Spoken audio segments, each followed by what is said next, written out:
Have you ever had that feeling like you've heard a story before, even when you know you haven't? Well, there's a reason for that. There's this hidden pattern, this ancient map that guides almost every single tale we love.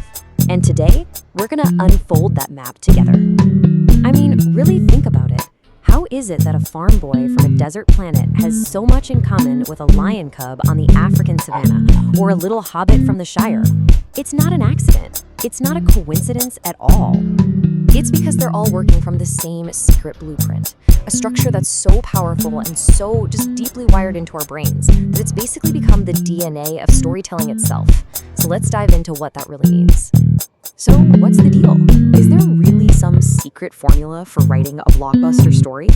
Well, it's a little more complicated and honestly, a whole lot more interesting than just that. Okay, so our guide on this quest is a man named Christopher Vogler. When he was working at Disney, he wrote up this simple 7-page memo summarizing this powerful story pattern. And that little memo, it went totally viral inside Hollywood and eventually became this book, The Writer's Journey. Today, it's pretty much essential reading for everyone from screenwriters to novelists. Now, Vogler wasn't just pulling this out of thin air. His work stands on the shoulders of the brilliant mythologist Joseph Campbell. Campbell, this guy, he studied myths from every culture all over the world, and he found something absolutely astonishing. They were all basically telling the same core story. He gave it a name, the monomyth, or as we know it, the hero's journey. So, we keep talking about this map.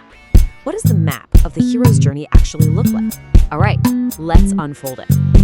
And here it is. The entire journey is this 12-stage cycle, and it's broken down into 3 fundamental acts. You've got Act 1, the departure, which is all about the hero leaving their normal life. Then Act 2, the initiation. That's the deep dive into a strange, often dangerous new world.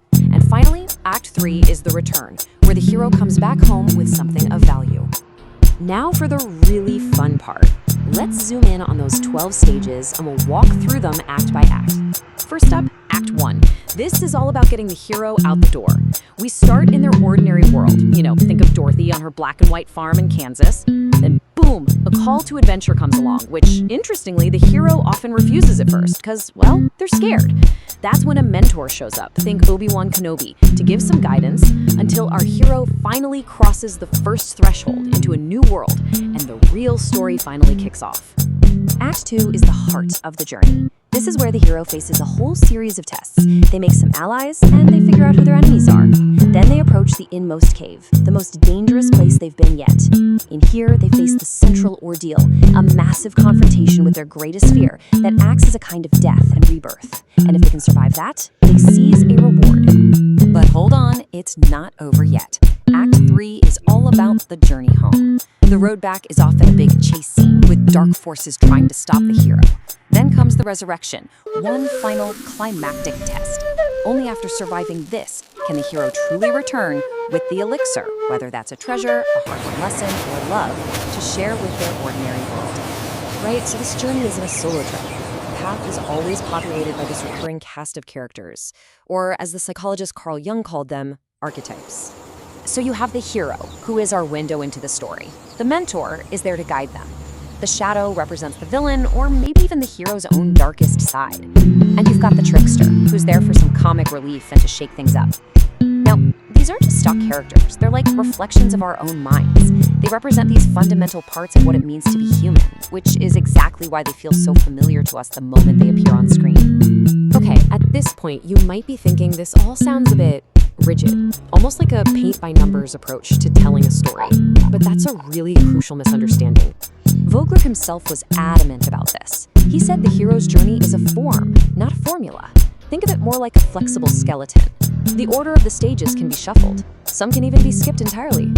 It's meant to be a source of inspiration, a guide that actually frees up creativity, not some rigid rulebook that stifles it.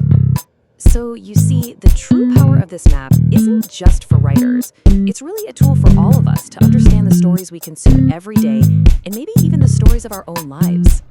I mean, don't just take my word for it. The acclaimed director Darren Aronofsky says these are ancient tools.